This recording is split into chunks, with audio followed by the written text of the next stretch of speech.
I never thought I'd find myself here, but I need a space to vent, to untangle the chaos that's become my life. Call me Nate.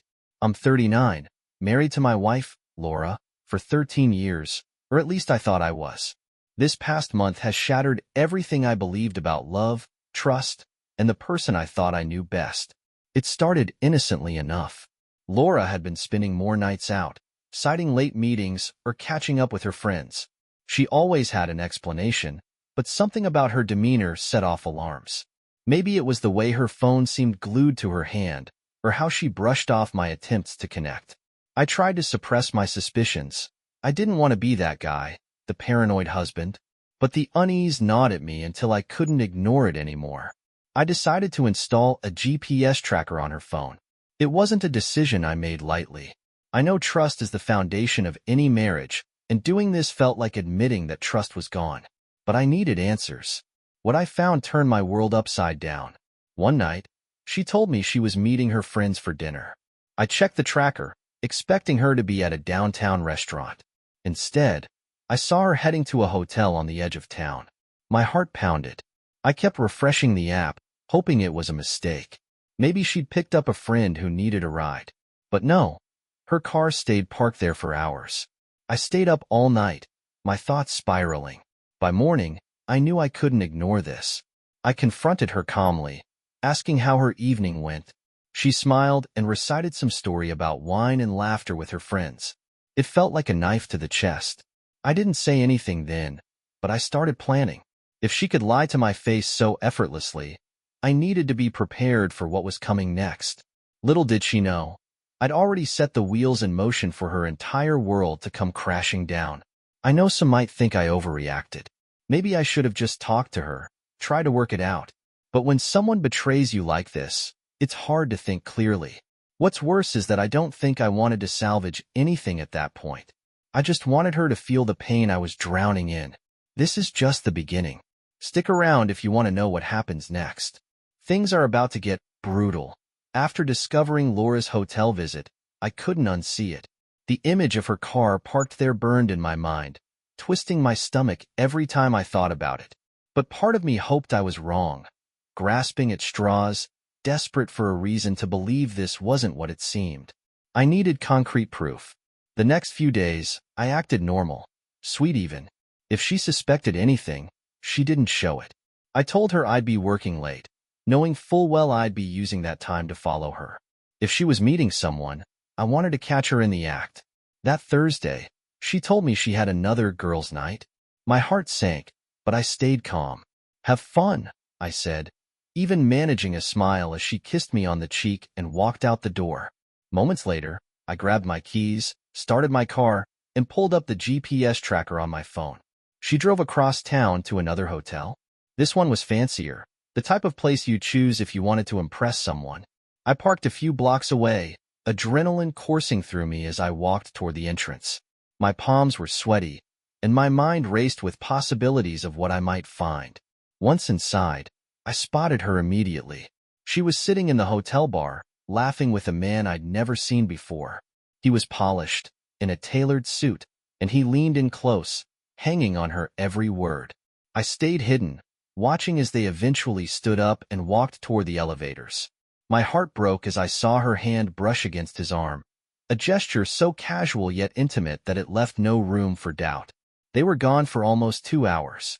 I sat in my car the whole time, staring at the hotel entrance, thinking about every promise she'd made to me over the years. The vows we exchanged, the plans we'd made for the future, it all felt like a cruel joke. When they finally emerged, they looked so at ease, so happy, like they hadn't just detonated a bomb in someone else's life. I drove home in silence. That night, when she slipped into bed beside me, smelling faintly of hotel soap, I felt sick, but I said nothing. I wasn't ready to confront her yet. I needed to plan my next move carefully. If she thought she'd gotten away with it, she was sorely mistaken. What she didn't know was that I'd already begun documenting everything. Every text, every call, every GPS ping. It was all there, a record of her betrayal. I even set up a camera in our living room, just in case she decided to bring her affair home. I'd always considered myself a fair man, someone who believed in second chances. But as I lay there, staring at the ceiling while she slept peacefully beside me, I realized that fair didn't matter anymore. This wasn't going to end with an apology or counseling. No, I was going to make sure she paid for this in a way she'd never forget. The first step? Making her think everything was fine. For the next week, I wore the mask of a loving husband.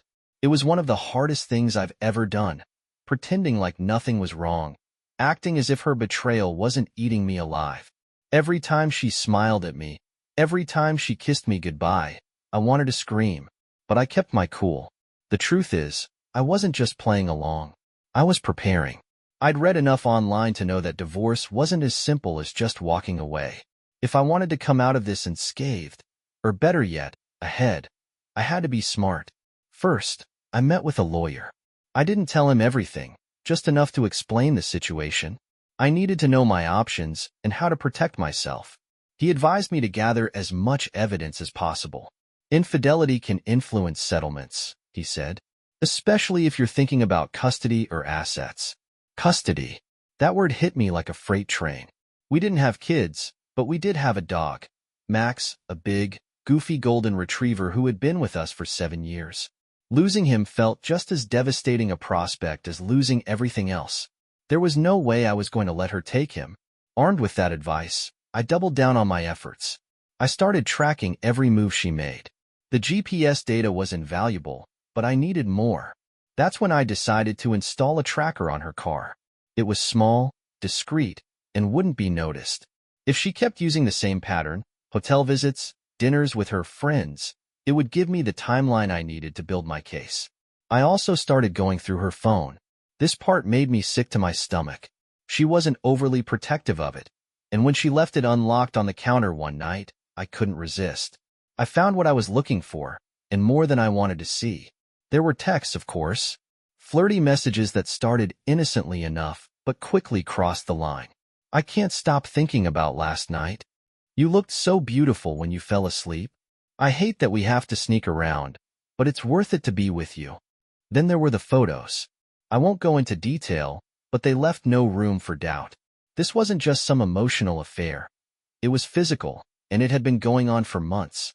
The timestamps on the photos went back almost a year.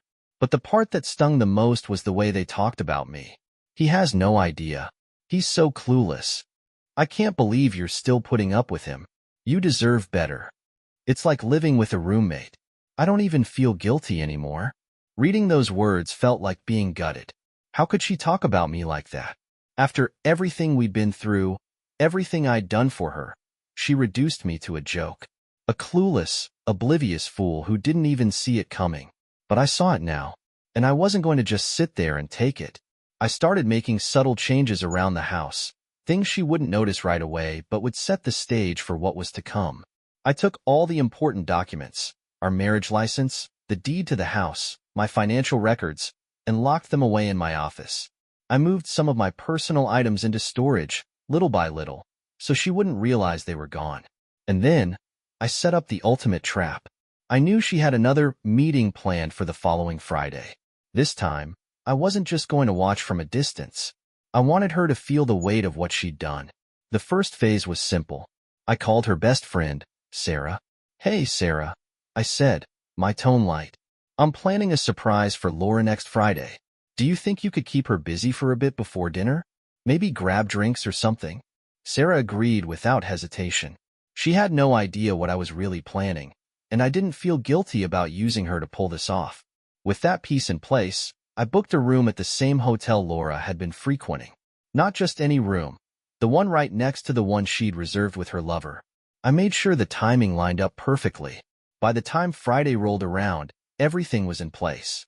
Laura left the house that evening, dressed to the nines, her face glowing with excitement. "Don't wait up," she said with a wink, kissing me on the cheek. I smiled. Have fun. Little did she know, the fun was just about to begin, but not for her. Friday night, I arrived at the hotel an hour before Laura's scheduled check-in. My room was directly next to hers, with a connecting door that I'd made sure to get access to in advance. I sat on the edge of the bed, every nerve in my body taut as I waited. I didn't have to wait long. At exactly 7:15 p.m., I heard voices outside the door. Laura's laugh cut through the air, a sound that had once brought me joy but now felt like salt in an open wound. Through the peephole, I watched them. Her lover was tall, mid-40s, with a smugness that radiated off him like cheap cologne. He carried himself with the kind of arrogance that made my blood boil.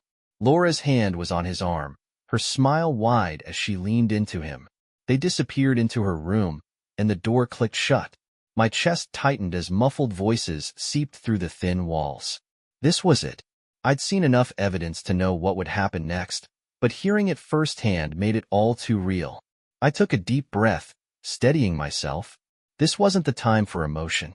I needed to stay cold, calculating, exactly like I'd planned. I gave them 15 minutes. Then, I made my move. The keycard slid smoothly into the lock, and the green light blinked. I pushed the door open with deliberate calm, stepping inside as the sound of hushed voices came to an abrupt halt. They were on the bed, tangled in each other, but sprang apart the moment they saw me. Laura's face turned pale, her eyes wide with shock. Her lover scrambled to his feet, his bravado replaced by panic. "Nate, what are you doing here?"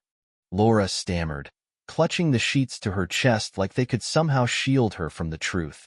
"Enjoying the show," I said evenly, my voice colder than I'd ever heard it. I held up my phone, its camera still recording.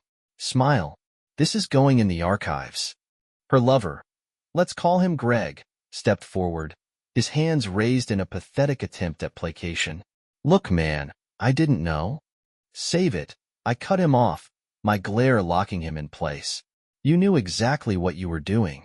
"Nate, please," Laura pleaded, her voice trembling. "Let me explain."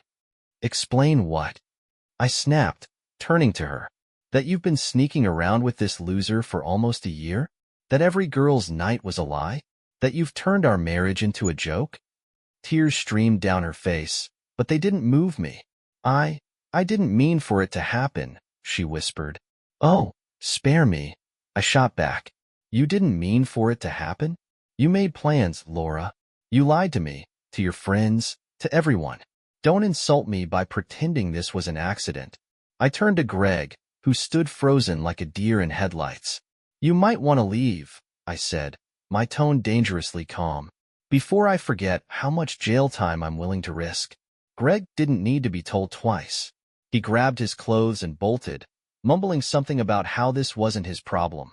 As the door slammed behind him, I turned back to Laura. For a moment, the room was silent except for her shaky breaths. "Do you know what hurts the most?" I said, my voice breaking despite my best efforts. "It's not even the affair. It's that you looked me in the eye every day and pretended to love me." "I do love you," she cried, reaching for me. I stepped back, shaking my head. "No, Laura. You love the idea of me. You love the comfort, the security. But if you loved me, you wouldn't have done this." She broke down completely, sobbing into her hands, but I didn't feel pity. I felt empty. "I hope he was worth it," I said quietly, turning toward the door. "Nate, wait," she called after me, her voice raw, but I didn't stop. I walked out of that room, out of that hotel, and into the night, feeling a strange mix of heartbreak and clarity. I wasn't done yet. This was only the beginning of the fallout. And when it hit, Laura would finally understand the full weight of what she'd lost. After walking out of that hotel, I drove aimlessly for hours, my mind a whirlwind of anger, grief, and cold determination. Every time I replayed the scene in my head, the shock on her face, her pitiful excuses, I felt the sting of betrayal all over again. But I wasn't going to let her destroy me. No, I was going to make sure she felt the full consequences of her actions. The next morning, I woke up early, still seething but laser-focused on my plan. First, I went to the bank. We'd shared a joint account for years, but I wasn't about to let her dip into it for her own gain. I withdrew half the money and transferred it into an account in my name. Legally, it was my right, but it still felt like a victory. Then, I made a call to my lawyer. "Hey, Nate," he said when he answered. "I wasn't expecting to hear from you so soon." "Things escalated," I replied. "I caught her in the act last night." There was a pause. I'm sorry to hear that, but it simplifies things. We'll move forward with the divorce. Do you want to file today? Yes, I said firmly. And I want everything in order. She doesn't get a penny more than she's entitled to. We set an appointment for later that day, and by lunchtime, the papers were drafted. It felt surreal, sitting there with a pen in my hand, signing away a marriage I thought would last forever. But it also felt empowering, like I was taking control of my life again. I spent the rest of the day tying up loose ends. I canceled the credit card we shared and changed the passwords on every account I could think of. Netflix, Amazon, even our Wi-Fi. It wasn't about being petty. It was about cutting her out of my life, piece by piece. By the time I got home, I felt calmer, more in control. But that didn't last long. Laura was waiting for me on the porch. Her makeup was smudged, and her eyes were red from crying. She looked like a mess, a far cry from the polished woman who'd walked into that hotel with her lover less than 24 hours ago. "Nate, please," she said as I stepped out of the car. "We need to talk." "There's nothing to talk about," I replied, brushing past her toward the door. She followed me inside, her voice growing more desperate. "I'm sorry. I know I messed up, but we can fix this. We can go to counseling, work through it. Work through it." I snapped, spinning around to face her. "You've been lying to me for months, maybe longer. Do you even know how many lies you've told?" "Because I do." She flinched, tears streaming down her face. "It didn't mean anything," she said, her voice breaking. "Don't insult me," I growled. "You don't sneak around for months, book hotel rooms, and say it didn't mean anything. You made your choice, Laura. Now you have to live with it." She sank to the floor, sobbing into her hands. For a brief moment, I felt a flicker of pity. But then I remembered the texts, the laughter, the way she'd looked at him. "I filed for divorce this morning," I said coldly. Her head shot up, her face a mask of shock and panic. "Nate, no. Please don't do this. I'll do anything, to make it right." I shook my head. "It's too late for that. You've destroyed any trust we had. There's no coming back from this." She tried to argue, but I walked past her, heading upstairs to pack a bag. I couldn't stay in that house any longer. Every room felt tainted, every memory hollow.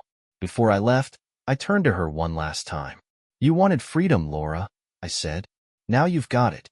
I hope it was worth it." With that, I walked out the door, leaving her sobbing on the floor.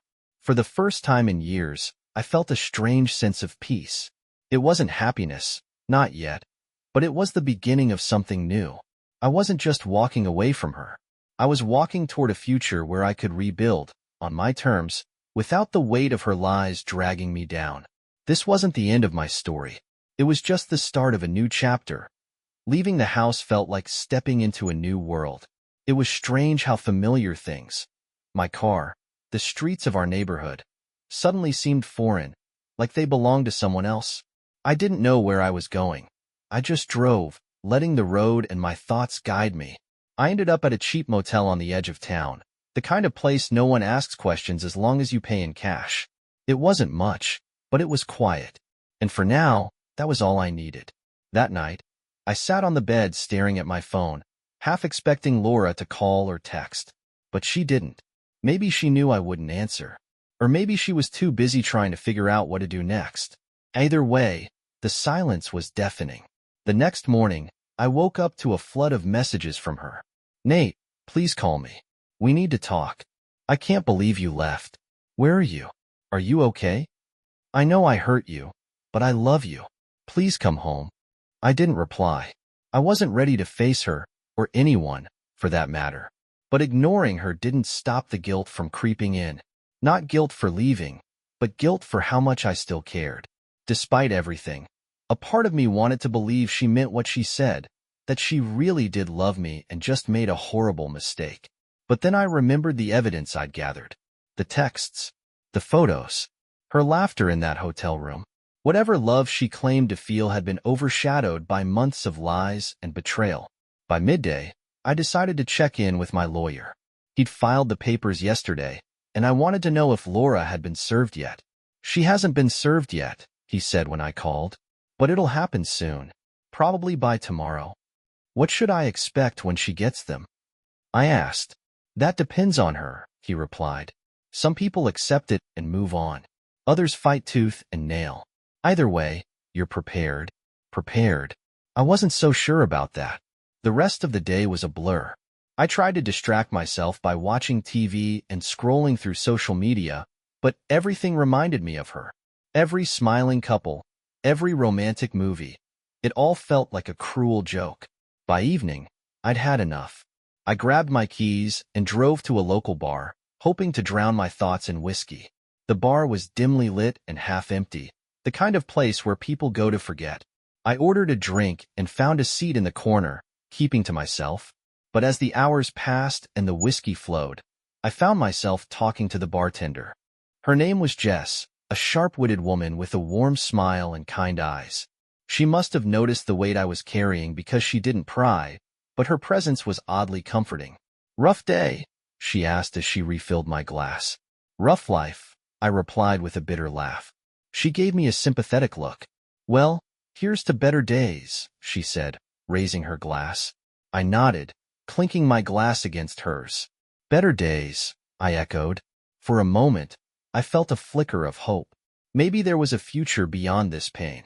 A life where I could rebuild, find happiness again. But for now, all I could do was take it one day at a time. As I left the bar that night, I couldn't shake the feeling that things were far from over. Laura wasn't the type to give up easily, and I knew the storm was only just beginning. Whatever came next, I'd face it, and I'd make sure I came out stronger on the other side. The next day, I got a call from my lawyer. "She's been served," he said simply. I felt a strange mix of relief and dread. It was official now. There was no going back.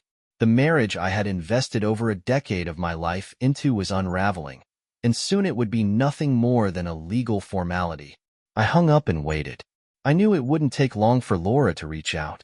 Sure enough, less than an hour later, my phone lit up with her name. I stared at the screen, my stomach twisting in knots. Part of me wanted to ignore it, but I couldn't. I needed to hear what she had to say. I answered, keeping my voice steady. "What is it, Laura?" "Nate," she began, her voice shaky. "I got the papers. Are you serious about this? You're really going through with it?"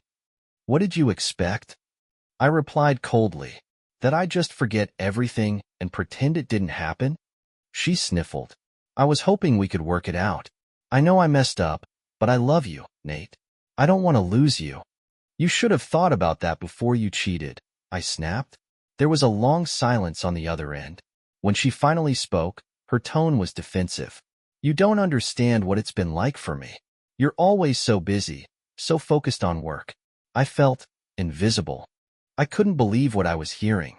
"So this is my fault now? You cheated because I work hard to provide for us?" "That's not what I meant," she said quickly. I felt neglected. And Greg, he made me feel seen. "Greg," I spat, the name like poison in my mouth.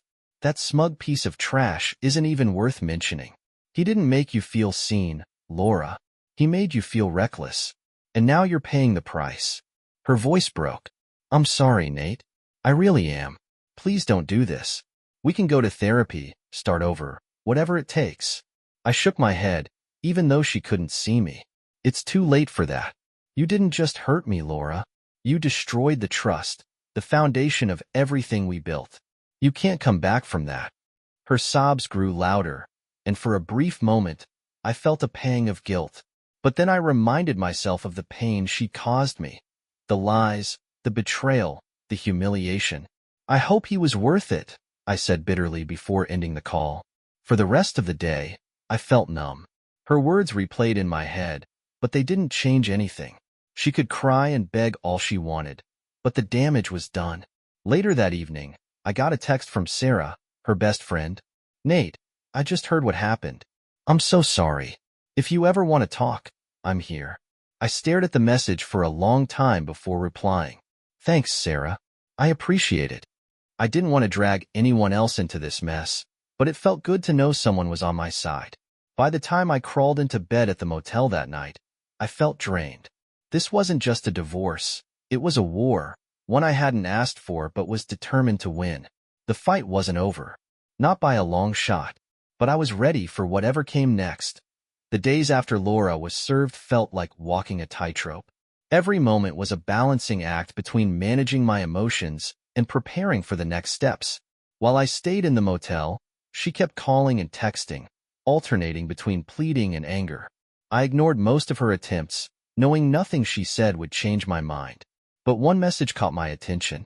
Nate, I'm not letting this happen without a fight. If you think you can walk away without consequences, you're wrong. Let's talk before we ruin each other. I stared at the screen, my jaw tightening. Ruin each other? She still didn't get it.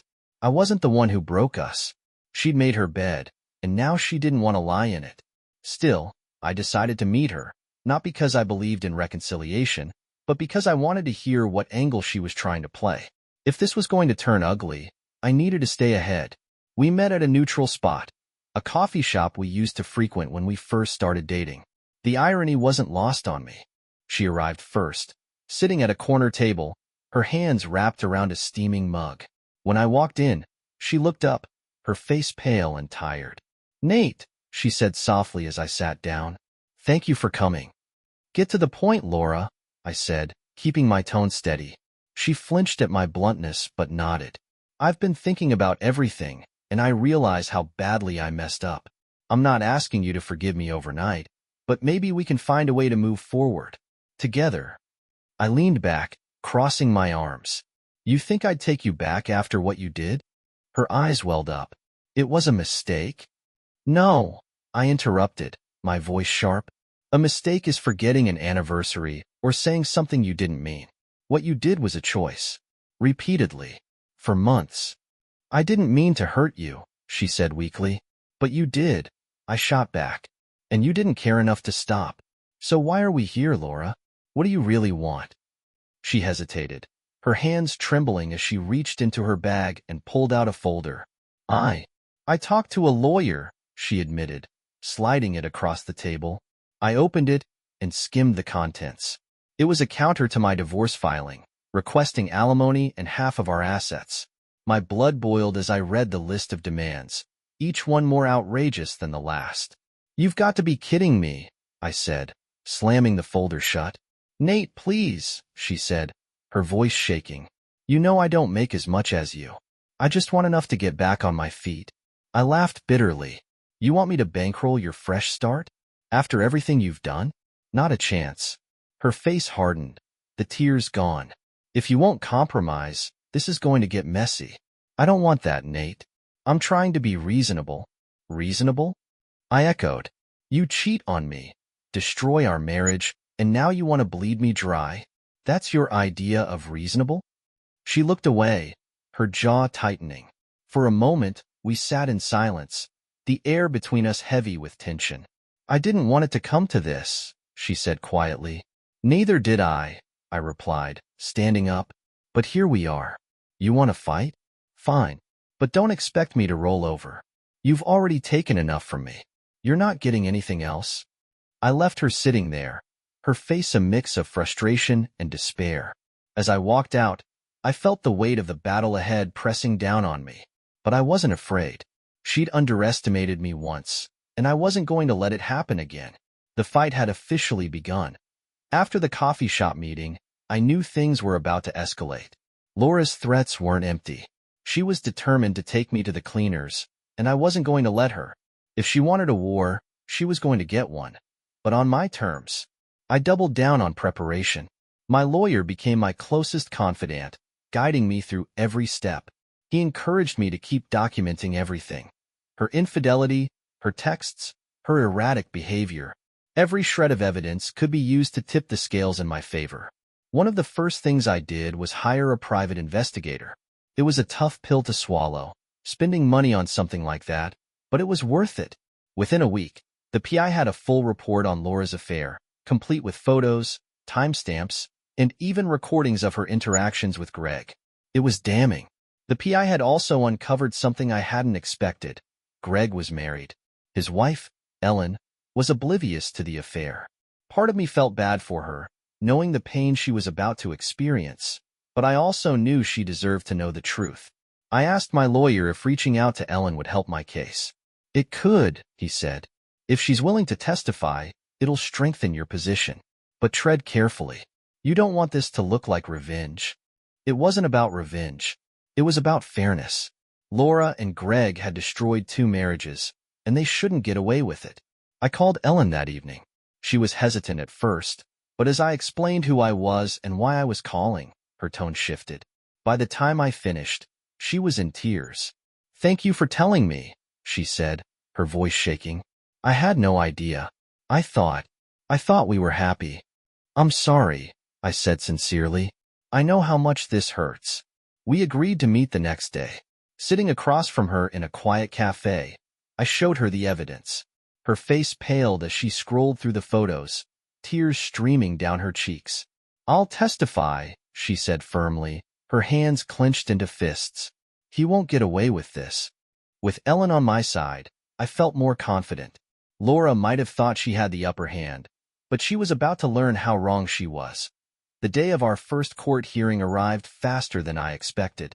Walking into that courtroom felt surreal, like stepping onto a battlefield. Laura was already there, sitting with her lawyer. She looked polished and composed, but I could see the tension in her eyes. My lawyer laid everything out: the GPS data, the texts, the photos, and Ellen's testimony. It was brutal and left little room for Laura's lawyer to counter. When it was Laura's turn to speak, she tried to paint herself as the victim. "I made mistakes," she admitted, her voice wavering, but Nate was emotionally distant. I felt abandoned. I wanted to laugh. Distant? Abandoned? I'd worked my fingers to the bone to provide for her, to give her the life she wanted. And this was how she repaid me? The judge didn't buy her excuses. By the end of the day, the court ruled in my favor. No alimony, no additional claims to my assets, and no further support. I walked out of that courtroom feeling like I could finally breathe again. The days following the hearing were quiet. For the first time in weeks, Laura stopped calling and texting. It was like she'd finally accepted that we were over. But I wasn't done yet. There was one last thing I needed to do. Make sure Greg felt the consequences of his actions. Ellen had already filed for divorce, and with her help, I reported him to his employer. Apparently, their company had a strict policy against workplace relationships. Greg was fired within a week. Was it petty? Maybe. But it felt good knowing he wouldn't be able to slither out of this unscathed. One evening, I got an unexpected call from Laura. Against my better judgment, I answered. "Hi, Nate," she said softly. "What do you want?" I asked, my tone cold. I wanted to say I'm sorry," she said, "for everything. I know I can't fix what I did, but I hope someday you can forgive me." I didn't respond right away. Part of me wanted to lash out, to remind her of all the pain she'd caused. But I was tired of being angry, tired of holding on to the past. "I don't hate you, Laura," I said finally, "but I can't forgive you. Not yet." She sniffled. "I understand." We said our goodbyes, and as I hung up, I felt a strange sense of peace. It wasn't closure, not completely, but it was a start. With the divorce finalized, I started focusing on rebuilding my life. I moved into a new apartment, a small but cozy space that felt like my own. I picked up old hobbies, fishing, hiking, photography, and found joy in the little things again. Max, my golden retriever, became my rock. He was always there, wagging his tail and reminding me that life was still good. Months later, I met someone new. Her name was Claire, and she was nothing like Laura. She was kind, genuine, and understanding of the baggage I carried. We started slow, taking the time to really get to know each other. For the first time in a long time, I felt hopeful that it's been a year since the divorce. Looking back, I can't believe how far I've come. The pain of Laura's betrayal is still there, but it doesn't define me anymore. If there's one thing I've learned, it's that life goes on. It's not always easy, but it's worth fighting for. For anyone reading this who's going through something similar, just know, you're stronger than you think. Keep moving forward. One day, you'll look back and realize the worst thing that happened to you was also the beginning of something better. Thanks for listening.